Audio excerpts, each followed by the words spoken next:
Bueno, pois imos co seguinte relatorio, que, como vedes, non está aquí físicamente por imposibilidade de trasladar desde Nova York. O ponente é Pedro Moreno. Pedro Moreno dirixe o Departamento de Modelado da Linguaxe no Grupo de Recoñecemento de Fala en Google New York. O seu equipo está a cargo da infraestructura, da enxeñería e da investigación precisa para o desenvolvemento de sistemas de recoñecemento de fala en máis de 100 idiomas e dialectos. Levan máis de 13 anos en Google, anteriormente estuvo en HP Labs ou en Telefónica I+D, pois Pedro é español, enxeñero de telecomunicación pola Universidade Politécnica de Madrid e doutor en enxeñería eléctrica pola Universidade Carnegie Mellon de Pittsburgh. Realizou os seus estudios en Estados Unidos gracias a unha bolsa de Fulbright. Os seus intereses gardan relación coas tecnoloxías de recoñecemento de fala, de sistemas de aprendizaxe automática, sistemas de diálogo e inteligencia artificial. A charla titúlase, en xeral, Google, o teu asistente de voz no teu propio idioma, e presentará como Google evolucionou desde un motor de busca tradicional hacia un motor de busca por voz en distintos idiomas. Como dixen antes, non pode estar aquí, co cal o que fixo foi gravarse directamente durante uns 40 minutos que vamos reproducir porque non nos fiábamos da conexión a internet. Porque ele está lá, estaba disposto a facer unha charla en vivo, en directo, pero non vai a ser, o iso de malo será, non? Pois gravouse onte, xa que fresca, digamos, a charla, gravouse onte para esta audiencia, vamos a reproducila e despois imos intentar unha conexión en vivo con el a través de Hangout, a ver se funciona, esperemos que sí, e que estea do outro lado, para, bueno, pues establecer un diálogo con el con todas as dúbidas e comentarios que queramos facer. A charla será en castellano e imos aló.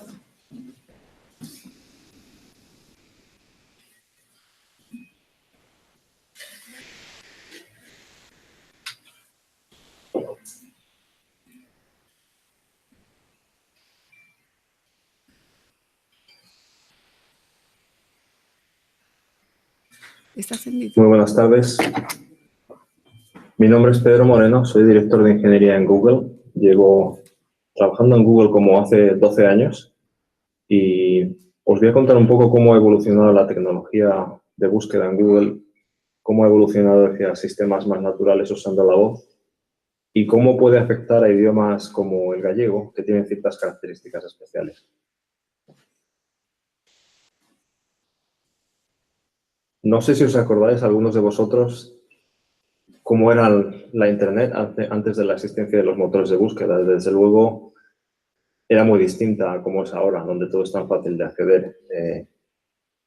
Hace como 15, 20 años, realmente los motores de búsqueda eran muy simples y os acordáis de algunos sistemas como Altavista, Hispavista, Lycos, Terra. Algunos quizás no saben cómo es vivir y manejarse en la Internet sin un motor de búsqueda. Pero la característica principal es que eran realmente interfaces muy simples y se pueden usar de esa manera. Lo que yo llamo una caja tonta, en donde básicamente se meten palabras clave y ya está. No existe una interacción de forma natural. La característica de estos motores de búsqueda siempre ha sido que son muy rápidos, aprovechan los enlaces entre las páginas de Internet y son básicamente basados en texto. Así es como empezó la Internet. Y el usuario aprendió rápidamente que muchas de las palabras que no tienen significado, como preposiciones, no eran necesarias. De esa manera, en vez de decir, por favor, dígame cómo es el tiempo en Santiago de Compostela mañana, el usuario aprendió rápidamente a escribir de una manera casi telegráfica. Tiempo atmosférico, Santiago. O restaurante chino Chamberí, sin necesidad realmente de interacción de una forma natural. Y, en cierto modo, durante los años los motores de búsqueda han acostumbrado a los usuarios a escribir y a buscar de esa manera.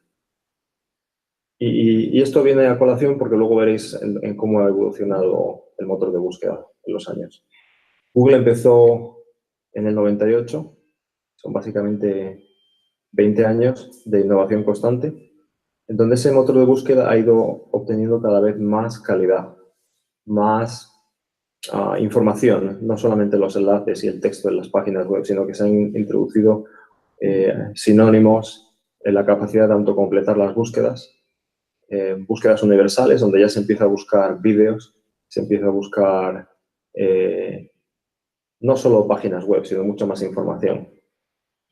Y ha sido una evolución constante. En el 2009 se introduce la búsqueda por voz como una novedad y la situación ha ido evolucionando cada vez con más inteligencia en el motor de búsqueda y culminando en lo que tenemos hoy en día, que son los asistentes virtuales, una especie de secretaria virtual con la que puedes hablar por voz.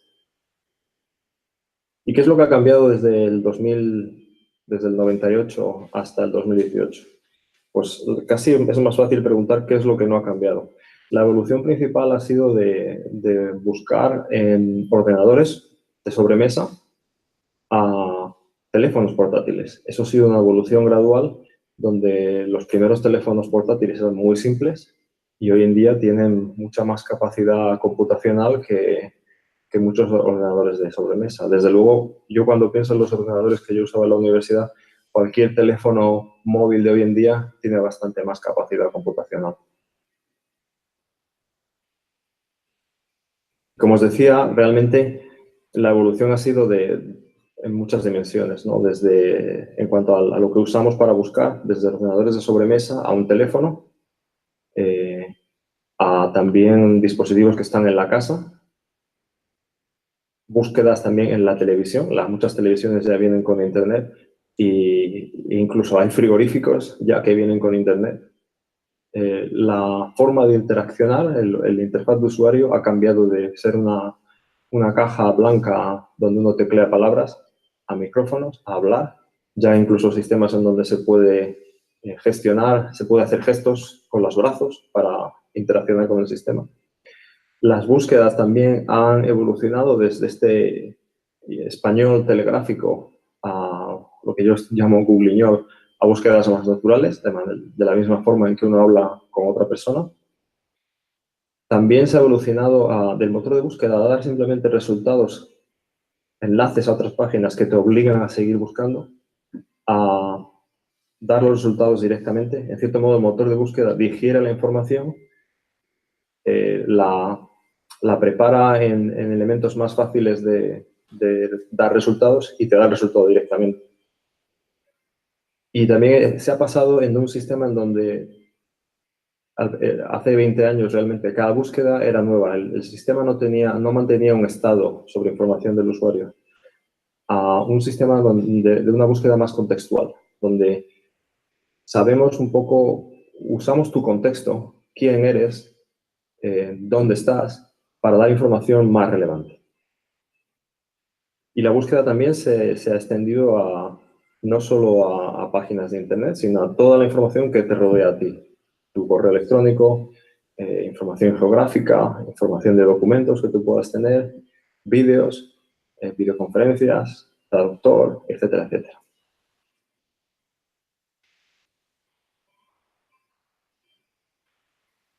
Y como os estoy contando, realmente la evolución se puede simplificar en un cambio de una caja tonta en donde uno mete palabras a unos sistemas donde realmente habla. Y donde el sistema además da síntomas iniciales de cierta inteligencia que antes no existía. Es una evolución, pero poco a poco vamos llegando a eso.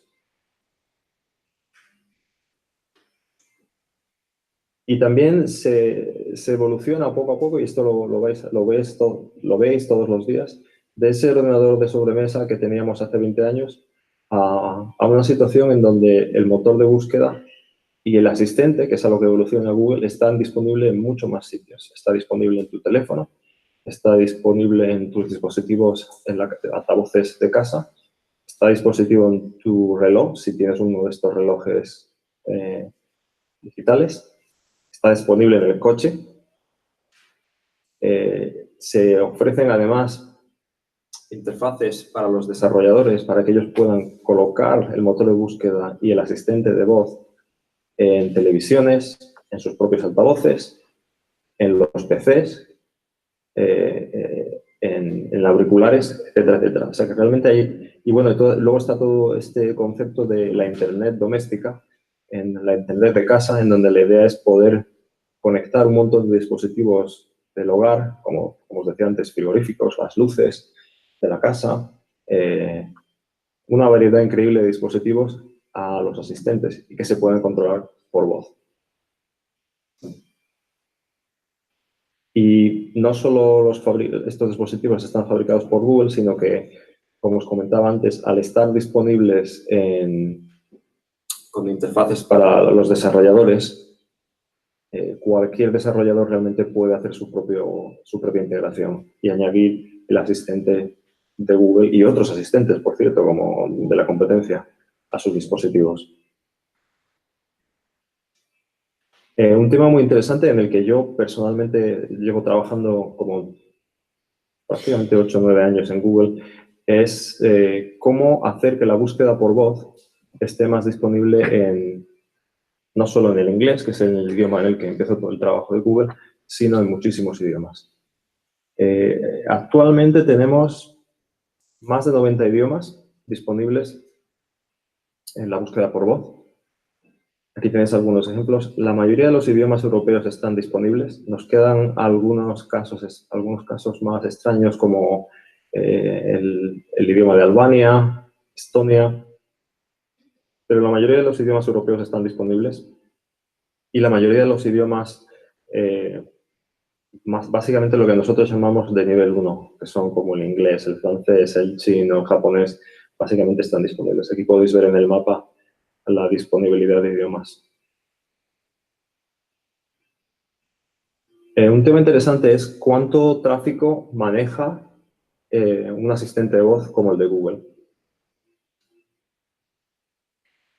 Porque mucha gente piensa, bueno, yo no he visto a nadie usar las búsquedas por voz, pero realmente son bastante populares y con un crecimiento muy grande. Actualmente, y esto sí es un crecimiento brutal, cuando miré esta estadística la miré hace 5 o 6 meses. Procesamos como 200 años de audio por día. O sea, imaginaros una persona que habla 200 años seguidos, esa es la cantidad de audio que procesamos por semana, o 1.400 años por semana. Es una barbaridad de audio. El crecimiento del audio básicamente se está doblando. No, se está doblando, es un 50% de crecimiento por año.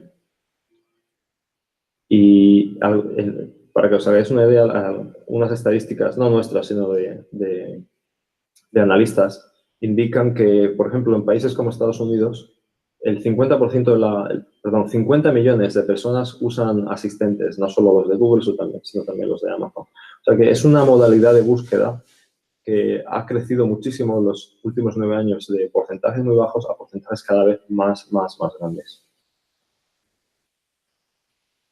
El crecimiento, ya os decía, es grandísimo. Depende cómo lo mires. En nuestro caso, depende de los idiomas también. Por ejemplo, tenemos el caso de el inglés hablado en la India o el hindú también, que tienen un crecimiento bastante más alto de lo normal. Casi se está doblando el crecimiento por año. Hay varias razones por eso, luego os las comentaré, que tienen que ver también con el tema de los idiomas. De las búsquedas móviles que las personas hacen en sus teléfonos, ¿qué porcentaje es de voz? Eso, como os comentaba antes, es un porcentaje que va subiendo. Hoy en día, hace unos meses era del torno al 20% y depende del país. Serán algunas curiosidades, como por ejemplo en Rusia, el porcentaje de búsquedas por voz es significativamente más alto, es casi del 30%. Y mi teoría personal es que se debe a que hace bastante frío y cuesta sacar el dedo del guante y ponerte a teclear. Es más fácil buscar por voz. Y muchos analistas predicen que en 2 o 3 años el porcentaje de búsquedas por voz podría llegar a ser más alto del 50%. ¿Y por qué ese crecimiento? Bueno, hay varias razones. El castellano realmente no es un idioma difícil de teclear, pero hay idiomas en donde el sistema de escritura que usan hace muy complicado el tener que teclear.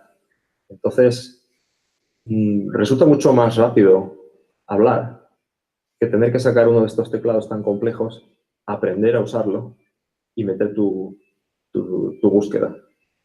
Hay idiomas donde realmente cada carácter necesariamente no es un sonido, como es el caso del castellano, o más o menos como es el caso del inglés, sino que los caracteres representan sílabas, o ideogramas. Es el caso del chino, donde hay miles de ideogramas. No sé si habéis visto una máquina de escribir, para escribir chino de las antiguas. Son impresionantes por la cantidad de teclas que tienen. Por lo cual, realmente, la voz es una forma natural de interaccionar y resulta mucho más sencillo.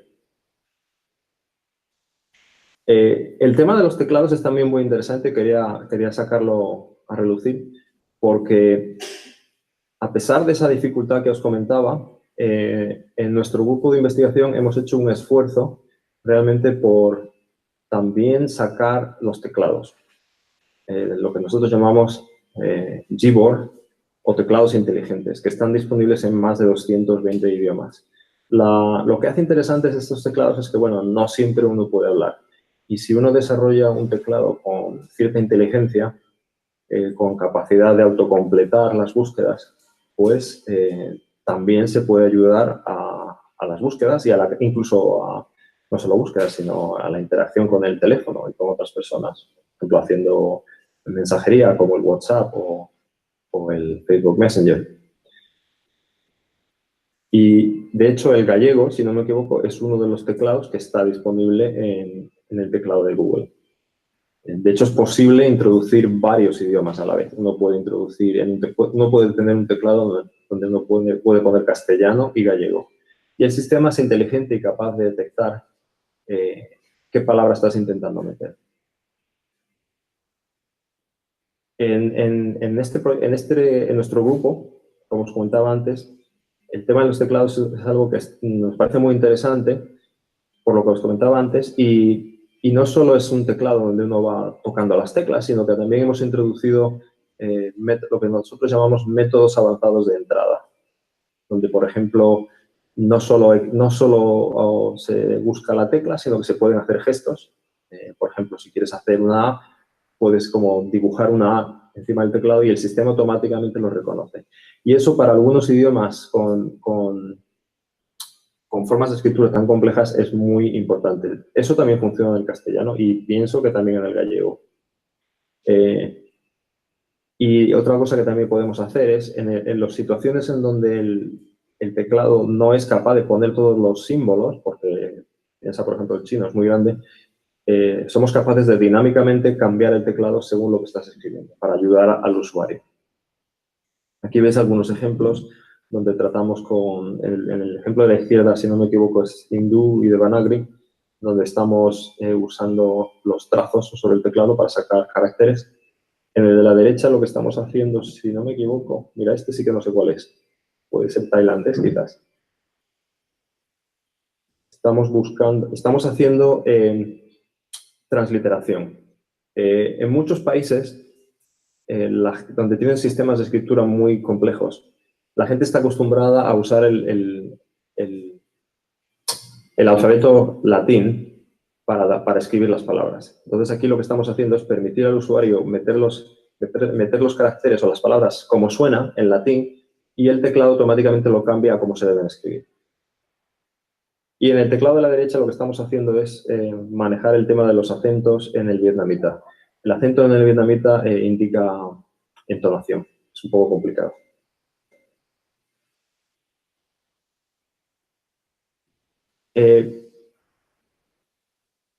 Y en esos teclados, por cierto, siempre introducimos el micrófono en el ángulo superior de la derecha del teclado, como una forma alternativa. También es una forma de animar al usuario a que use el reconocimiento de voz.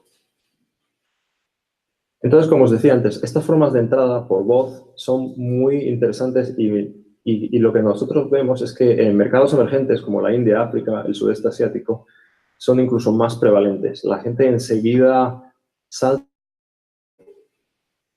a la Internet por primera vez desde un teléfono. No tienen la experiencia previa de haber usado un ordenador de sobremesa, con lo cual resulta más fácil para ellos empezar a usar estas tecnologías.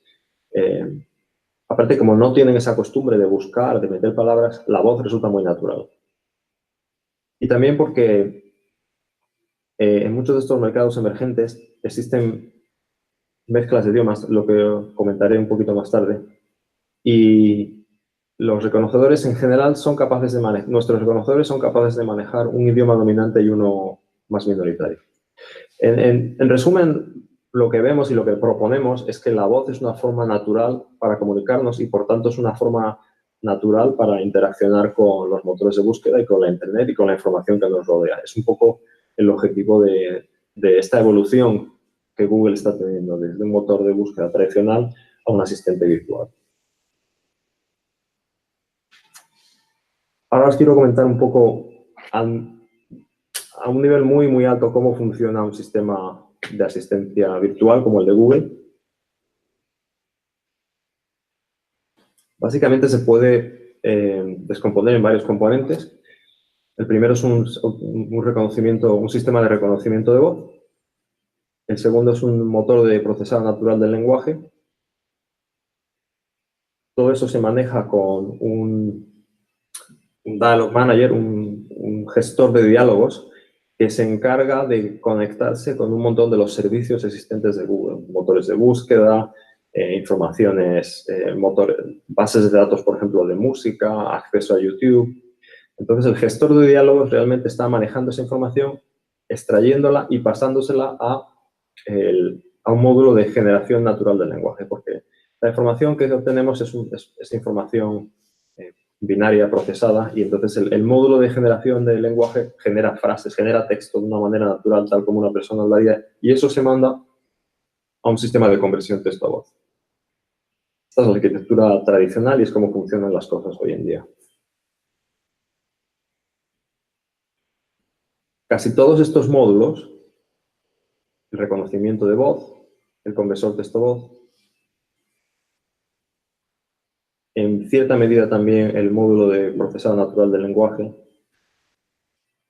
y la generación natural del lenguaje, casi todos los módulos, no todos, pero casi todos, están basados en algoritmos de redes neuronales o lo que se ha dado a llamar aprendizaje profundo. Y lo que realmente está ocurriendo es que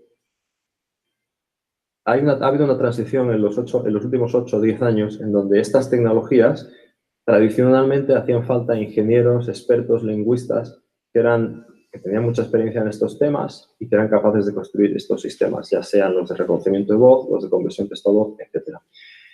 Pero lo que hemos visto es que la situación ha cambiado en donde realmente lo que necesitamos hoy en día son expertos en inteligencia artificial y muchísimos datos. Cantidades ingentes de datos. Y muchísimo acceso a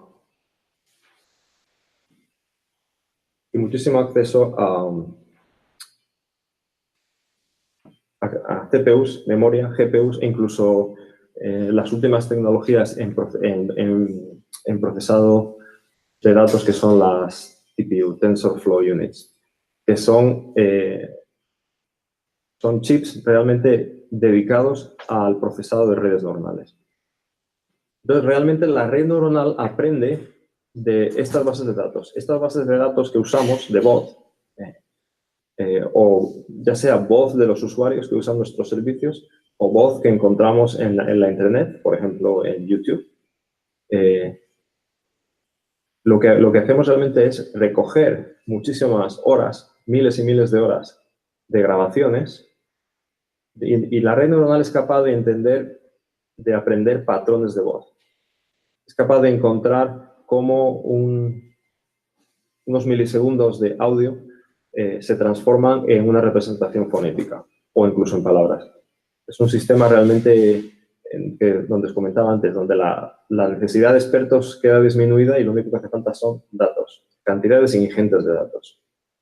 Nuestros sistemas de reconocimiento, por ejemplo, para idiomas de nivel 1, como por ejemplo el inglés o el francés o el castellano, se entrenan normalmente con unas al menos 10.000 horas de audio.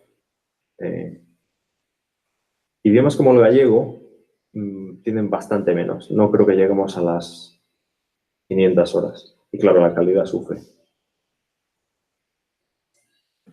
El reconocimiento de voz y muchos de estos componentes del asistente, ¿dónde funcionan? Principalmente funcionan en nuestros servidores, en la nube. Pero también tenemos versiones que son capaces de funcionar en teléfonos Android, en iPhones, en relojes inteligentes, y también son capaces de funcionar en una variedad de unidades de procesamiento, CPUs, TPUs, etc. La TPU es como os comentaba antes, es un chip diseñado específicamente para entrenar redes neuronales. Es muchísimo más rápido. Está diseñado para ese tipo de procesamiento. Y está disponible realmente para cualquier persona, centros universitarios que quieran usarlo. Y aquí hay algunos enlaces a información para que desarrolladores, estudiantes universitarios puedan realmente aprender cómo usar todas estas tecnologías. Como os decía antes, los interfaces de voz de Google están disponibles en más de 80 idiomas y cualquiera puede integrarlos en sus aplicaciones para hacer demostraciones o incluso para hacer aplicaciones más serias. Y luego una de las características también de los asistentes de voz, tanto el nuestro como el de Amazon o Microsoft o todos estos, es la capacidad de crear sistemas de diálogos.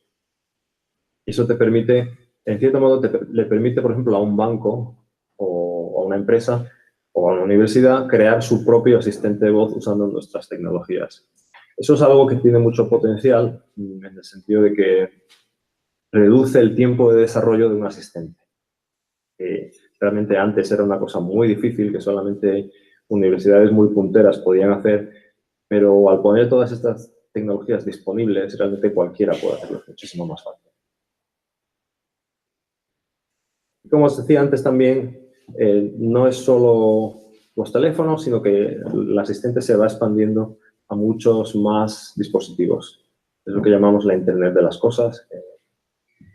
Y no os extrañe que en unos años no solo veáis vuestro asistente de voz en los coches, como ya se ven, sino que lo veáis en los frigoríficos y hasta...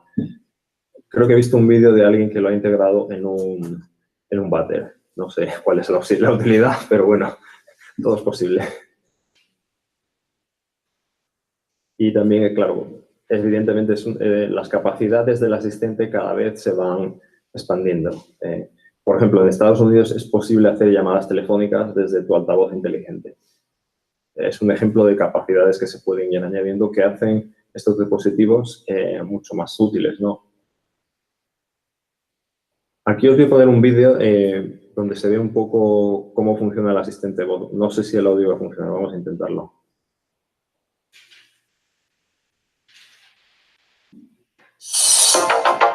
Hola, buenas. ¿Tienes nombre? No me he presentado. Soy tu asistente de Google. Hola. ¿Cómo estás? Me va de maravilla. ¿Qué puedo hacer por ti? Me gustaría conocerte. Comencemos por charlar un rato. ¿Cómo eres? Estoy hecha de código, pero tengo personalidad. ¿Cuántos hombres tienes? Soy muy joven, pero no veas cómo controlo en Internet. ¿Dónde estás? Vivo en la nube, pero siempre que me necesites, aquí estaré. ¿Estudias o trabajas? Estudiar es parte de mi trabajo, así que supongo que las dos cosas. ¿En qué estoy pensando? Piensas, si mi asistente de Google adivina lo que estoy pensando, me da algo. ¿Te gusta alguien? Tengo algo con el termostato. La cosa se calienta o se enfría según el día. Pues dime qué es amar. El amor son esas mariposas que sientes en el estómago cuando no puedes dejar de pensar en alguien. Aunque a lo mejor son gases y no mariposas. Eres muy divertida. Tengo salero para dar y tomar. ¿Qué tiempo va a hacer hoy? Hoy va a haber 19 grados con cielo parcialmente nuboso en Madrid. Se acerca el invierno, pero Daenerys nos mantendrá a todos calentitos con el fuego de sus dragones. ¡Qué loca estás! Si querer ayudar es loco, entonces estoy fatal. Eres muy guay. Gracias, guapi. ¿Quieres ser mi amiga? ¡Qué hilo! Pensé que nunca me lo dirías.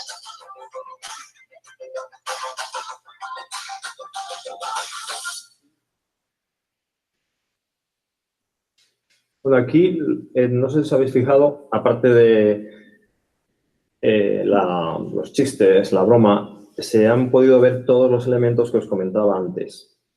A ver, vamos a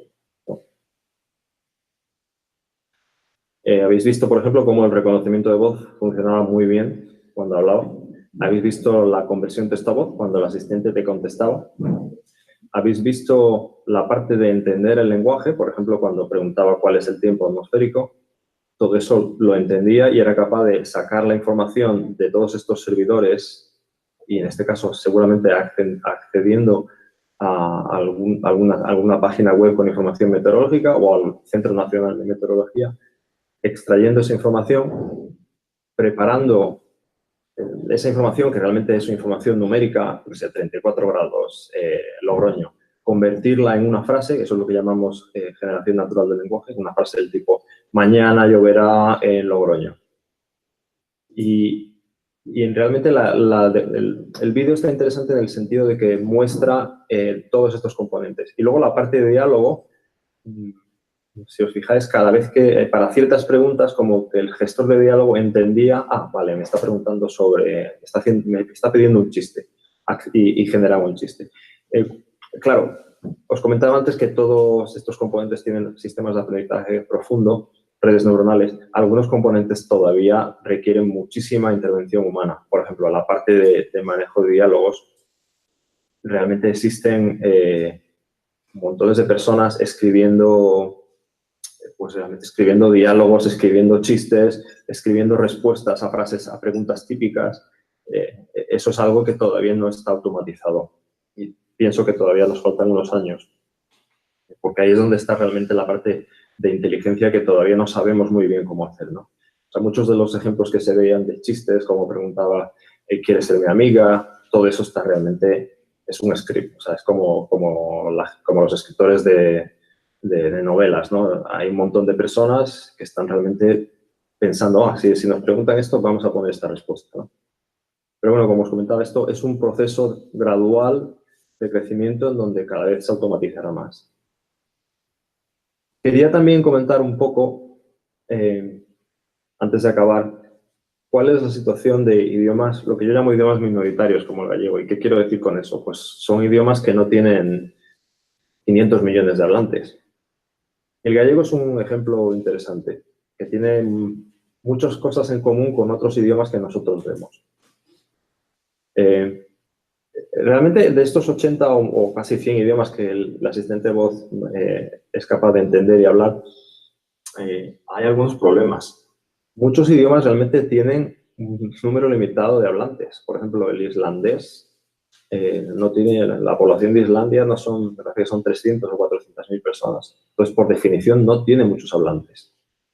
Entonces, claro, si no tienes muchos hablantes, no tienes datos y te cuesta, si por ejemplo queremos llegar a las 10.000 horas que usamos para entrenar nuestro reconocimiento de voz, pues haces los cálculos y tendrían que hablar muchísimo los habitantes de Islandia. Otro problema también que vemos mucho es el de mezclas con un idioma dominante. En la India es el caso más prevalente, donde hay una mezcla brutal. En una misma frase te encuentras 3 palabras en hindú y cambia a 2 palabras en inglés y luego a otras 2 palabras en hindú. En las Filipinas pasa lo mismo. Dicen una frase en filipino o tagalo y en el medio de la frase meten palabras en inglés y van cambiando constantemente. En casi todas estas situaciones, el idioma dominante suele ser un idioma del que la gente que está asociado a un nivel social más alto. Y de hecho te encuentras que dependiendo del nivel social del hablante, el porcentaje del idioma dominante que habla es más alto o más bajo. Por ejemplo, en Filipinas te encuentras que la gente más humilde habla muy poco inglés y lo mezcla menos, y la gente más rica, con mayor educación, pues habla muchísimo en inglés y lo mezcla muchísimo más. Luego, otro problema que tenemos es que estos sistemas de procesado de estos asistentes, todos estos componentes que os mostraba, el reconocimiento de voz, la síntesis de voz, el gestor de diálogos, necesitamos un montón de información textual. Necesitamos muchas miles y miles y millones de páginas web, de libros, de periódicos en el idioma en el que queremos construir el sistema. Entonces, si no hay una presencia de páginas de Internet grande en ese idioma, pues es difícil crear los sistemas de aprendizaje que sepan capaz de manejarlos. Y luego tenemos también, en algunos casos, no solo se mezcla el idioma, como el inglés y el hindú, sino que también cada uno de sus idiomas tiene una forma de escritura distinta. Y cuando se escriben, a veces la gente escribe usando el alfabeto Devanagari o el latín para el árabe, para el inglés. O en el caso de árabe y latín, a veces la gente escribe palabras árabes usando el alfabeto latino. ¿Por qué? Porque se han acostumbrado durante muchos años a que los teclados informáticos en los ordenadores de sobremesa no tenían letras árabes. Entonces aprendieron a meter la palabra como sonaba, tal como sonaría esa palabra árabe si la escribieras en caracteres latinos. Entonces, eso crea también muchos problemas. Porque mucha gente hace búsquedas así y nosotros usamos esas búsquedas para crear modelos de lenguaje. Entonces, si el texto está en el sistema de escritura incorrecto, hay que corregirlo, hay que hacer transliteración. ¿Y cuál es el caso del gallego? Pues el gallego muestra muchos de estos problemas. Una de las cosas que vemos es que está muy mezclado con el castellano. Realmente recibimos poco tráfico en gallego, tanto en voz como en teclado. Yo no sé si la gente no sabe que puede hacer búsquedas en gallego o no sabe que tienen un teclado en Google disponible donde puedes seleccionar gallego y castellano y el sistema puede terminar palabras por ti, hacerte el proceso más rápido. Y luego otra de las cosas que notamos es que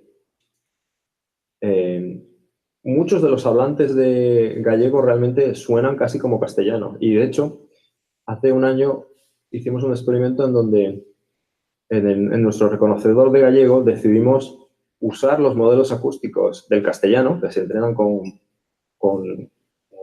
búsquedas de voz de toda España, y solamente usar un modelo de lenguaje específico para gallego. Y la calidad funcionó bastante, o sea, mejoró bastante. Bueno, idealmente en un idioma es mejor construir un reconocedor que es específico para ese idioma, pero si no tienes los datos y tienes un idioma que es realmente cercano, y en el caso de las búsquedas en voz por gallego, si resulta que además más de la mitad de las búsquedas son en castellano, pues funciona muy bien. Pero la falta de usuarios, la falta de contenido en Internet en gallego, también limita un poco las posibilidades de mejora, porque todos estos sistemas de aprendizaje se basan en acceso en cantidades masivas de datos. Entonces, esto es una limitación intrínseca para crear estos asistentes en idiomas minoritarios. ¿Cuáles son las soluciones? Como os decía antes, desde el punto de vista técnico, si no tenemos esos millones de páginas web, esas miles de horas de audio, pues es complicado mejorar el sistema. Lo que estamos explorando ahora es, en vez de usar datos que no existen, porque la gente no usa el sistema, es expandir un poco nuestra red de búsqueda. Estamos mirando, por ejemplo, en bases de datos como YouTube para ver si hay vídeos que puedan mejorar, que tengan contenido en gallego, por ejemplo, y poder usar ese audio para mejorar nuestro reconocedor. También a veces consideramos el hacer más recogidas de datos de campo, básicamente mandar a personas, a pueblos en Galicia, a escuelas y pedirles que donen su voz. Y lo último que estamos también usando y experimentando son técnicas sintéticas, realmente sintetizar audio artificial y ver si eso nos permite nos permite mejorar la calidad de reconocedores. Básicamente es, en vez de enfocarte a construir reconocedores de voz, enfocarte a construir sistemas de conversión texto a voz que simulan la calidad de un humano y a partir de ahí entrenar sistemas de reconocimiento. Esto es un área nueva y quizás sea una de las soluciones para situaciones como las del gallego donde no tenemos bases de datos. Y desde el punto de vista de divulgación, quizás mejor marketing, más educación, quizás un poco las autoridades locales puedan hacer un esfuerzo recogiendo bases de datos y haciéndolas disponibles. Y también es cierto que últimamente las restricciones en cuanto a privacidad hacen todas estas ideas un poco más difíciles, porque si la gente no está dispuesta a que usemos su voz para mejorar y construir un sistema de reconocimiento de voz en su idioma nativo, pues no resulta todo más difícil. Pero bueno, no es específico del gallego, esto es algo que vemos en muchas situaciones, que realmente tenemos que encontrar soluciones técnicas y no técnicas para mejorar la calidad de los reconocedores. Y nada más, espero que os haya resultado interesante y bueno, vamos a ver que estoy disponible para responder a vuestras preguntas. Muchas gracias.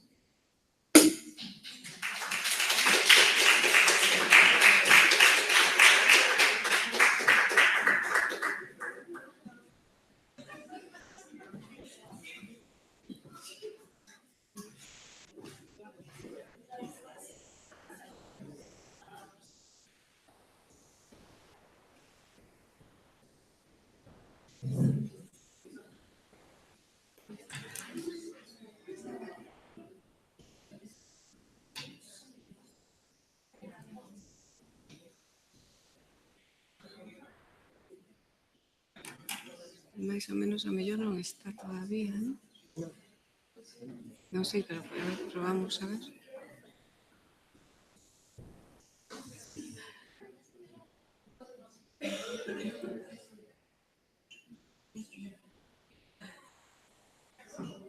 Está, non?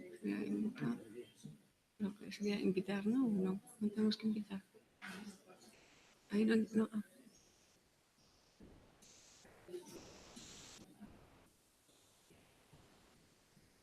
Vou coller o meu móvil a ver se está chamando por outro lado.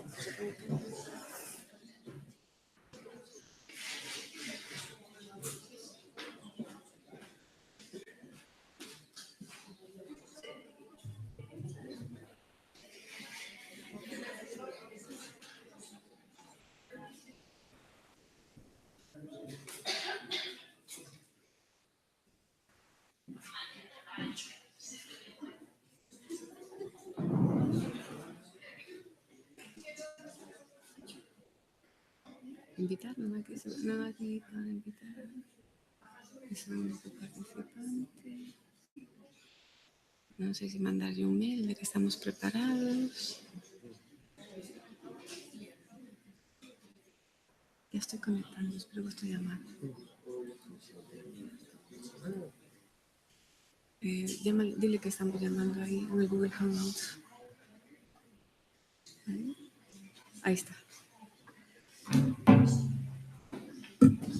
Hola, Pedro.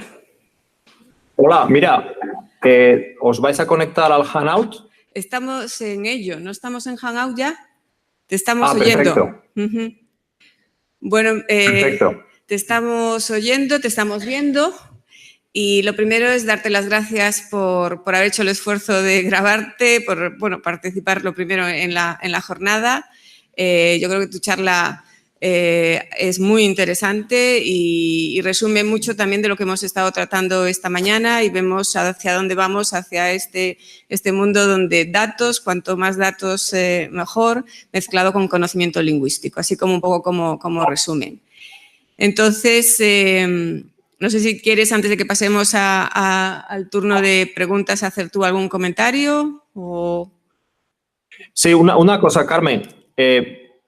¿Preferís conectaros al Hangouts o porque ahora os estoy contestando por el teléfono y quizás no sea tan fácil como con el Hangout? Como queráis, a mí me da igual. Con el Hangout te hemos enviado una invitación, pero no sé qué ha pasado. Colgamos teléfono, Colgamos teléfono y probamos a ver. Vamos a probar, a ver si funciona, porque yo estoy... Bueno, teño que decir que eu non son usuaria de Hangout, senón da competencia, entón non.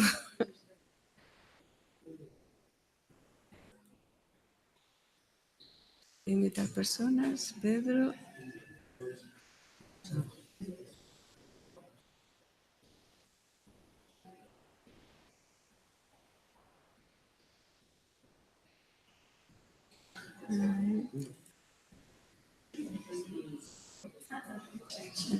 A ver, esperéis, echamos aquí. Ahí. ¿Ahora? Bueno, pues no, lo podemos hacer así, pero esto está yendo por el teléfono, ¿eh? No por la conexión por pantallas. Pero bueno, si os funciona así, a mí no tengo ningún problema. Bueno, te decía si querías hacer tú algún comentario general. Acabamos de reproducir tu conferencia y estamos en el turno de comentarios y preguntas.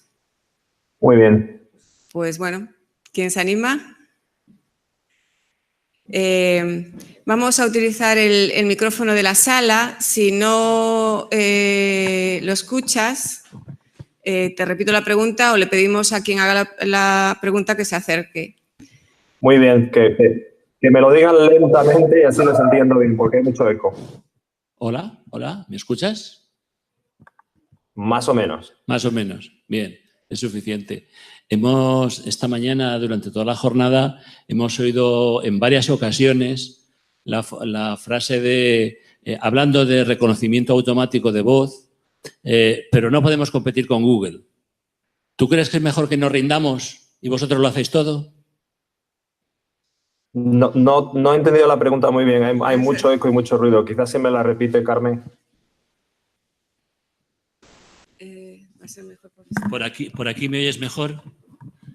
Un poquito, sí. Es que ya te digo que hay mucho eco por el tema de conectarnos por el teléfono. El Dime. tema es, hay muchos esfuerzos en España, en Galicia, en Portugal, en Europa en general, para hacer sistemas de reconocimiento automático de voz.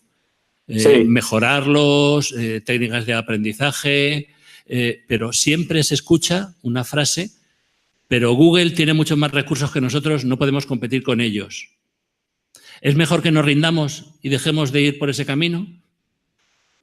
Bueno, a ver, hay dos puntos de vista, ¿no? Desde el punto de vista de investigación, me parece una buena idea que todo el mundo investigue. Sería ridículo pedirle a la gente, no investigues porque ya hay empresas o multinacionales que se dedican a ello. Sí, pienso que es importante. Además, cada vez es más fácil, precisamente por lo que contaba en la charla, cómo los sistemas de reconocimiento de voz antes requerían la participación de lingüistas, necesitabas léxicos, necesitabas conocimientos sobre lingüística, etcétera, etcétera. Eso hace más fácil que cualquiera se ponga a hacer investigación en reconocimiento de voz. De hecho, hay herramientas disponibles en código abierto que le permiten a cualquiera crear una red neuronal supercomplicada.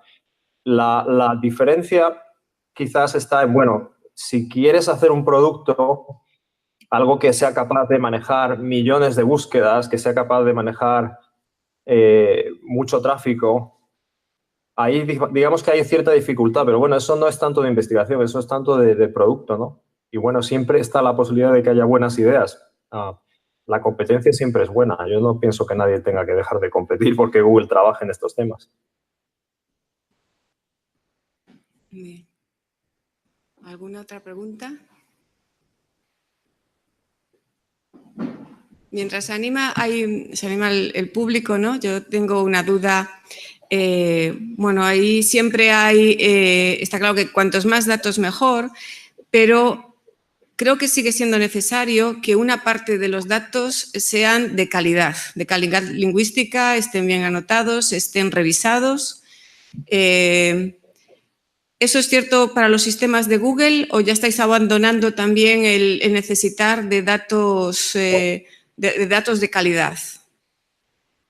Pues mira, Es una pregunta interesante. De momento seguimos necesitando muchos datos y datos de calidad, pero es un área en la que estamos investigando mucho. ¿Qué podemos hacer si no tenemos acceso a bases de datos perfectamente anotadas? Y por eso comentaba en la presentación, por ejemplo, las ideas de usar datos sintéticos.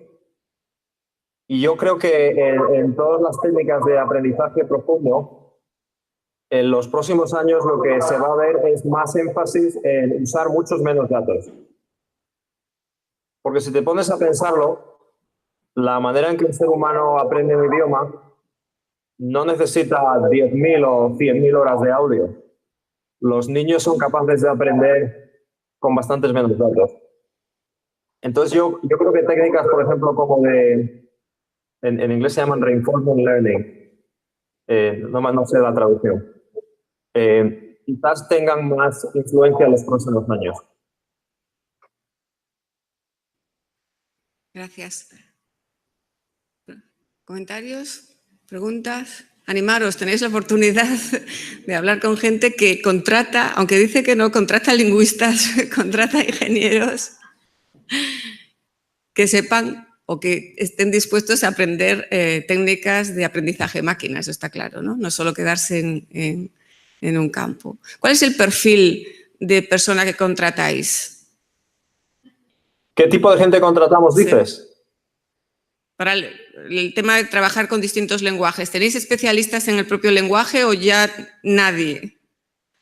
Pues no, sí tenemos lingüistas porque de momento, seguimos usando expertos en el idioma porque hay ciertos aspectos del idioma donde necesitas un lingüista. Por ejemplo, no sé, toma el chino o el vietnamita, que son lenguajes tonales. Es importante tener un léxico con el que aprender, ¿no?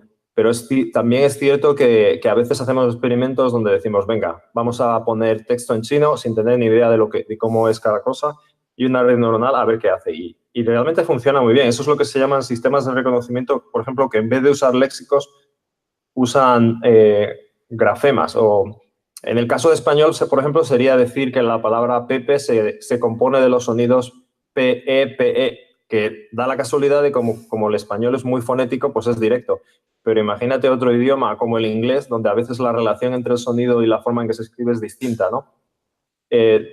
Resulta que cuando tienes suficientes datos, estas redes neuronales son capaces de aprender esa información, con lo cual pues puedes evitar, casi no te hacen falta lingüistas, pero de momento sí los seguimos usando. Y yo creo que siempre van a tener un papel que jugar, porque siempre existen cosas información del idioma que es importante tener y pensar que una red neuronal los va a aprender desde cero, sobre todo para idiomas minoritarios, es un poco, de momento yo no lo veo. Pienso que hace falta esa información que trae un experto. Si no, sigo yo. Por ahí hay una pregunta. Hola, Pedro, ¿qué tal? Yo creo que es mejor que te acerques y la digas aquí porque si no, no nos va a escuchar.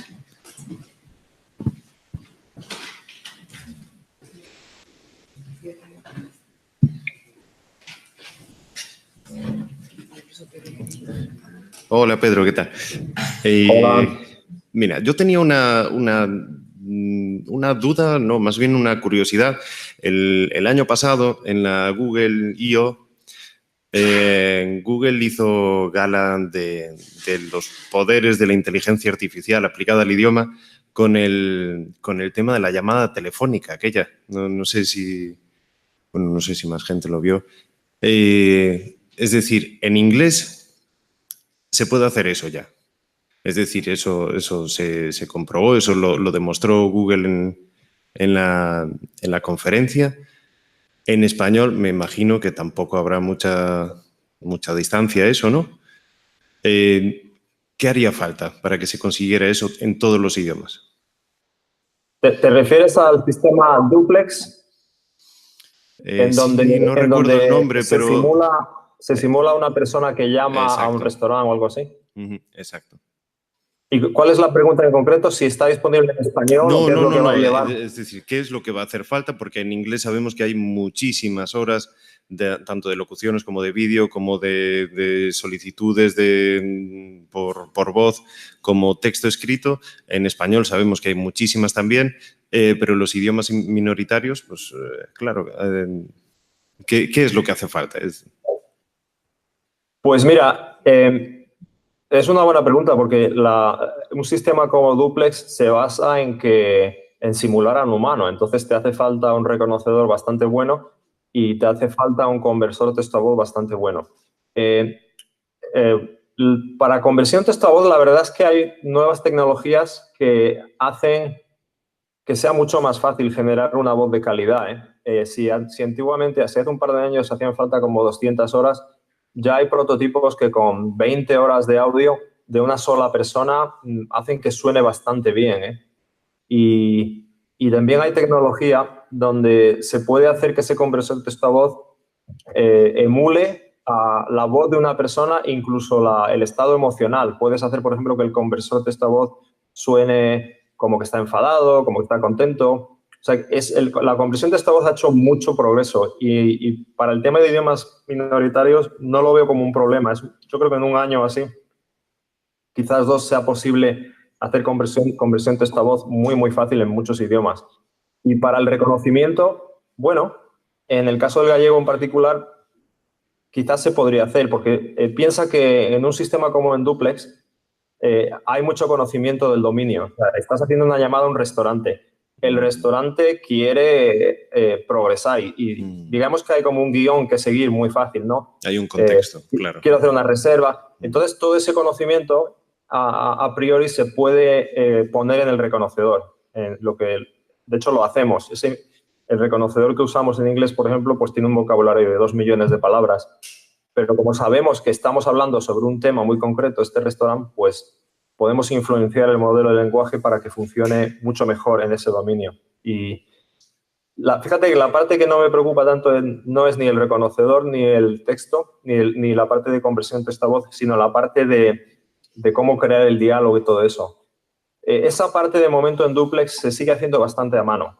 Y es un proceso en donde empiezan a hacer las llamadas con un primer prototipo y a lo mejor tienen 30 o 40 operadores escondidos, digamos que están escuchando la llamada y en cuanto ven que la cosa falla, o bien cuelgan o bien reemplazan al conversor texto a voz, porque el conversor texto a voz está basado en la voz de esos locutores, por lo cual no se nota. Y esa información se va introduciendo en el sistema y se va refinando. Y a lo mejor en un proceso de 6 meses, si al principio el 80% de las llamadas requerían intervención humana, pasados 6 meses o un año, a lo mejor ha bajado al 10%. Entonces, esa parte de manejar el diálogo, de automatizarlo, es en lo que se está trabajando. Y todavía no hay un sistema de inteligencia artificial que sea capaz de manejar eso desde el principio y que la primera versión a lo mejor los humanos solamente intervengan el 20%. Todavía estamos un poco lejos de eso, ¿no? Es muy interesante. También, por ejemplo, hay investigación en donde en vez de hacer que un sistema actúe como tu mayordomo, que va intentando hacer una reserva para ti, como tu secretaria, también hay investigación para hacer eso en tu teléfono, para que cuando te mandan una llamada de estas... Y esto creo que se anunció hace unos meses. Sí, por ejemplo, las típicas llamadas basura que recibimos todo el tiempo. Oye, si te quieres cambiar de operadora. Hay un prototipo en donde tenemos un reconocedor que funciona en tu teléfono y ese reconocedor recoge la llamada y conforme el vendedor está hablando, la transcribe. Y tú puedes ver en la pantalla de tu teléfono si es el típico vendedor que te quiere cambiar de compañía telefónica. Y eso te da la opción de, sin necesariamente contestar, lo ves y lo bloqueas, dices fuera. Es una versión de Duplex pequeñita que corre en tu teléfono. Eso está muy bien. Muchas gracias.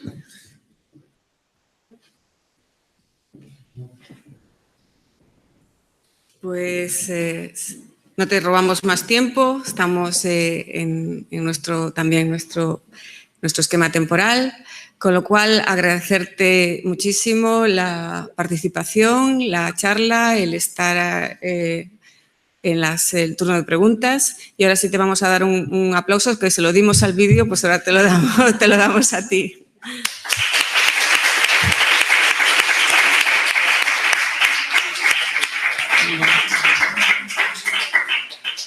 Muchas gracias y siento no haber podido estar allí, a ver si en algún momento os visito. Serás bienvenido. Gracias, Pedro. Vale, gracias. Hasta Chao, luego. chao. Adiós.